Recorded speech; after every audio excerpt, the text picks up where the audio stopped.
Well, Ryan Laurie is with us, and many of you have seen his incredible work late into the evening last night covering the protests in Albany. You may not know his name because he so selflessly gave us those incredible videos and pictures. Your name wasn't even mentioned. That's just how great your reporting was. You're with Fulton County Area News, and we appreciate you and all the work that you did. And good morning to you, Ryan. How you doing today? Good morning, sir. I'm tired, but I'm okay. How are you? Well, I'm good. I'm good. I wasn't down there, but you brought thousands of people living in the capital region and across the state some video that, quite frankly, if it weren't for you, I don't know if it would have existed. And for that, I applaud your professionalism and your journalism, and you stuck with it all evening. It was a long night for you, I'm sure. Tell me how it started, and tell me when you made the decision to just stay with the live videos for as long as you did. Well, I became aware of the situation at the South Albany police station, and I was in the area. I was only blocks away visiting a friend up on Madison Avenue. And so I decided to take a walk down there to see if I could maybe take a few pictures and join the other reporters that were there. By the time I had arrived on South Pearl Street, all chaos had broken out at that point. The police had moved all the massive crowd of individuals that were in front of their station on Arch Street. They had pushed that crowd down onto South Pearl Street. By the time that I had arrived, we were right in the area of the Capital City Rescue Mission. An intense scene there as I walked up. So, of course, there was no question it was time to start recording and capture some of that footage and show people what was going on. Well, you did an incredible job, and you did it bravely. I can't imagine being as close to the action as you were. There weren't moments where you weren't just scared. I couldn't hear it in your voice, but did you ever feel like you were so close to what was happening? Did you ever feel threatened or unsafe? There was a lot of points in time during that video coverage. I know the video was quite lengthy. It's the longest video that I've ever recorded. There were a lot of points in time that I felt very unsafe. A lot of points in time that not necessarily threatened, just unsafe. There was a lot of violence around me. There was a lot of objects being thrown. I was getting hit with some of those objects. The police were getting hit with a lot of those objects. There were some 4 police officers on horseback, and I felt the worst for those officers and those horses that were taking on so much of that debris and so many of those solid objects that were just being thrown in their direction. The horses would back up a number of times and the crowd would start to move in. And that's really when a mass cloud of tear gas began to ensue. From your estimation, from your vantage point, we're talking to Ryan Laurie, Fulton County Area News, who provided us incredible video coverage of the events that unfortunately unfolded in downtown Albany last night. Did you feel like it was the peaceful protesters who turned unruly, or were these people who weren't about protesting, you felt it was more about the violence and the aggression, or was it a mixture of both? Who was down there and who was inciting this? What could you get a frame of what kind of individual it was? Is that even a fair question? That's a very good question, and I'm glad you asked. Being there right in the midst of things, in the center of it all, there were some protesters. There were some legitimate protesters, some people that had made very decent-looking signs, and they were chanting messages so that they could be heard, and they were clearly part of the protest. But being right in the middle of it all, most of the people that were there were not chanting messages. Most of the people were not holding signs. And most of those people that were there that I saw were just carrying on ongoing violence. And at one point on your video, you referred to getting hit with a rubber bullet, which you actually, on multiple occasions, if I can chuckle, you thanked the officer who did that. Was that just, and I respected that perspective. I don't know why you would, I guess you would thank them because they're just doing their job, or what, A, are you okay? What did that feel like? And B, what was the message behind thanking them? Well, I'll tell you, I'm glad you asked that question as well. I'm okay. First of all, the round hit me in the left leg. I've got a massive welt there this morning. It is very black and blue, and it's still quite painful. But I was able to walk through the rest of the night. The round that hit me was earlier on in the video, and thankfully I was still able to kind of hobble around. There was some points in time that there was some real pain there in my leg, and it was sometimes hard to be able to make some swift movements. There were some points that you can see in the video where I had to make some pretty swift movements to shift myself around, to get away from people, to get away from some of the vehicles that were in the area.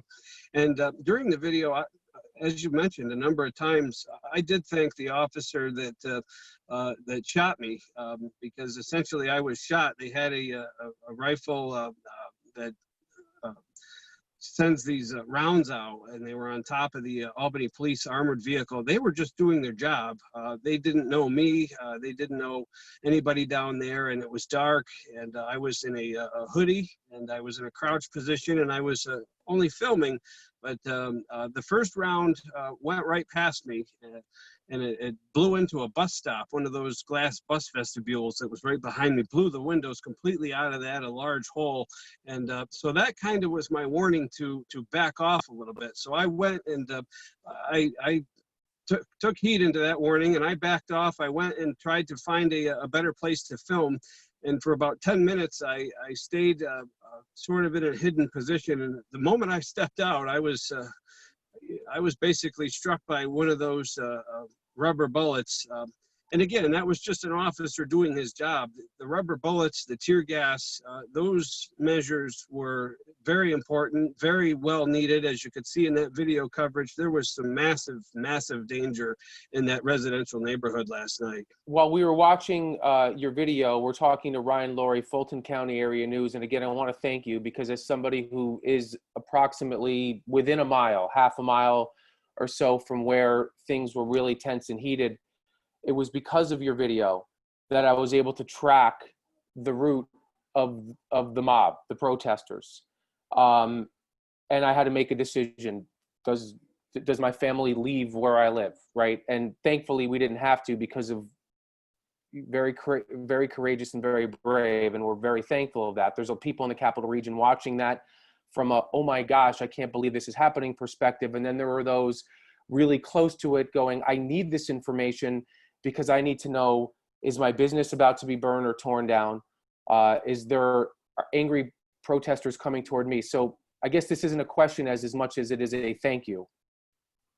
Thank you. I really appreciate that. And I just felt the obligation to stay there and to continue to film and to let people know exactly what was going on and where it was happening. At any point when you were making your way in and around a part of Albany that is tepid at best, and considering the heightened protesting and the aggression, it was an unruly area. Were people, aside from the actual violence and being fearful of fire and perhaps gunshot, was anybody particularly threatening to you, or did you find that most people were respectful of you because you were bringing the pictures to the people? There was a number of people in that crowd that had thanked me, and there were actually 3 individuals that came on the video that you can see. One older gentleman in the area of the abandoned McDonald's at Madison and South Pearl gave an extensive interview, and he talked about the events that led up to that situation that you saw later on at night. He talked about what went on during the day. And there was a couple of residents along South Pearl near Westerlo that actually let me stand with them in a safe area on their porch. And they actually encouraged me to keep filming. They offered me water. They could see that I was struggling with that tear gas that was in the air. There were points in time that I couldn't see. You wouldn't know it. And I was watching this video thinking you were with a news program, a large news outlet, and you had a cameraman with you, but was it you and just your phone pointed out the entire time? Were you mounted? How were you capturing these videos? Yep, that was just me holding my phone. Thankfully, I had a large battery in my pocket, which I was able to continue to cover the incidents. I had no idea that this would go for 3 hours, but the coverage, if you watched, and I know that you did, you saw that this just continued on for a point of 3 hours. And this was just me filming with my phone. I wore a hoodie last night because it was a little chilly. I'm glad I wore that hoodie because I was able to put my hood up a number of times when I was in with that crowd and kind of hide myself a little bit. I do have an identification that I wear that lets people know who I am and what I represent, just in case anybody ever wants to know who the guy filming is. I was able to hide that a number of times. I have a sticker on my phone that represents what I do, and I was able to remove that so that, you know, I could just blend in with this crowd with the hood up. Presumably, that's why I got shot. Right.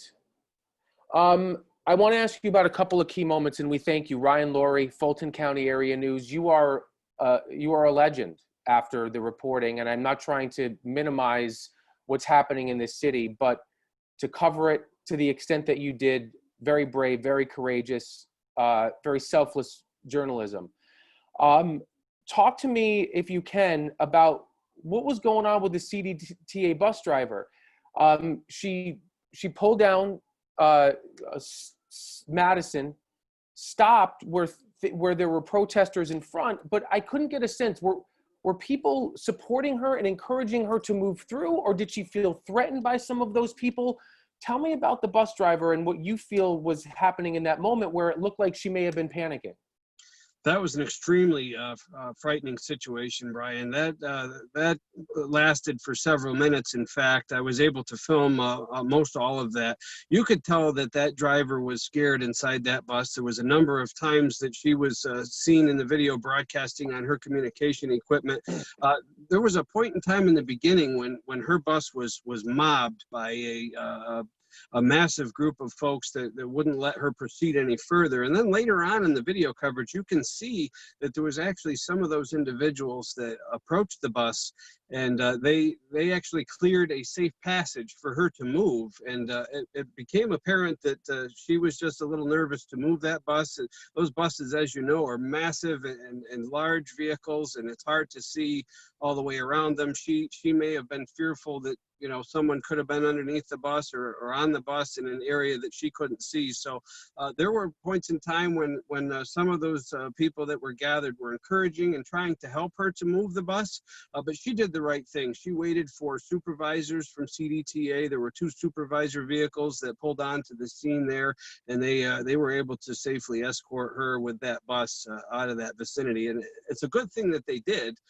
Because it was several minutes later that police finally arrived over in that area to clear out that group of people. When you were hearing what was being said from the protesters and from the police, did you get a sense that the police were communicating with the protesters, with the angry mob, in an attempt to sort of settle them down? Is that even something that happens during one of these moments where there is communication and an attempt to kind of minimize damage control? Or is it sort of militant where they're just sort of standing there and their movement sort of dictates where people go? What can you tell me about conversations that you heard? In the very beginning, when I first arrived, you could tell it was very difficult for police to maintain any sort of a dialogue with the people that were in the area of that Capital City Rescue Mission. There was no chance, no opportunity for any dialogue between police and those persons that were there in the street. There were bottles being thrown. There was so much violence occurring. The police could only have no other choice but to be responsive to that violence and try and protect themselves. They were able to barricade themselves and maintain a stationary line of shoulder-to-shoulder officers. And progressively, they moved that group, as you saw in the video, north along Pearl Street, eventually toward the intersection of Madison and South Pearl. Later on in the night, things sort of settled down a little bit, and there was definitely some announcements that came from the Albany City Police armored vehicle. There were a number of warnings and a number of announcements after the mayor had declared a curfew. Persons basically were no longer lawfully allowed to be out at that hour, and you could see the Albany police giving some very loud, audible warnings from that armored vehicle.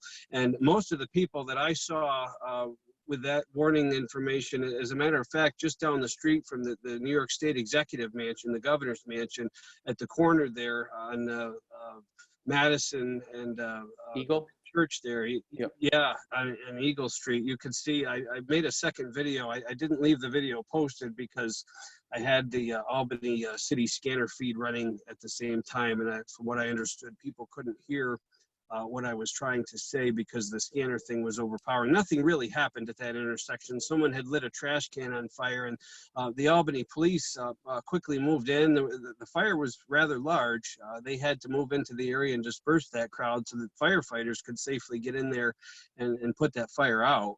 So I didn't see anything else developing at that point, and with knowing that that curfew was now a lawful order that was in place, that was sort of my cue to leave.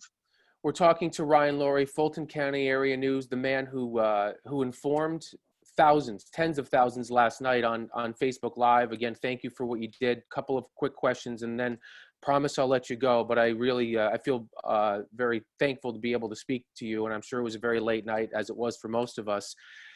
When where I live, I around 3:30 a.m. witnessed a few individuals break into a liquor store across the street from where I live, and I watched a few people loot. It wasn't a mob, it wasn't an angry group, it was a couple of individuals, and then I saw some good Samaritans, which I'm very thankful for. They stood there and they waited for the police to come, and it had to have been at least 90 minutes because the Albany police were so inundated. But my point is, there were individuals who were willing to do the right thing for the greater good. Did you see enough of that last night to make you feel okay about this civil unrest and about the state of aggression that we're in? I guess my question is, were there enough people helping rather than hurting? I did see a number of people helping. I did see a number of people reminding folks that, they needed to step back. I did see a number of situations being diffused by, we'll call them good Samaritans because they were there doing the right thing. And there was a lot of that in the several areas that I witnessed last night. There was quite a bit of it, in fact. And it did bring certainly a good feeling to me as I continued to cover this. And had there not been that, who knows how much worse this could have gotten. I agree. And again, I thank you for your coverage. I know you've got a busy day today where you said you're going to come back into Albany. Are you going to be providing more pictures and more video throughout the day today on your Facebook? Yes, sir. I'm going to head down to Albany now. I'm about 45 minutes away. I'm going to do my best to bring some additional coverage, show folks some daylight photos and images of some of that destruction and damage that occurred last night. Obviously, it was real dark. It was real hard to be able to see that stuff. And I'm going to head down there and do my best to bring some of that coverage forward for everyone. Well, Ryan, I just want to say thank you on behalf of the Capital Region and my family, because it was because of your coverage that we were able to make a decision about what we had to do last night. And I just want to say thank you, stay safe, and be in touch. And great job reporting, and thank you for bringing us something that is an awful story, but one that needed to be shared. Sir, thank you for your kind words. It was an honor to be a part of your program. Thank you, Ryan. Be safe. Thank you. You as well. Appreciate it.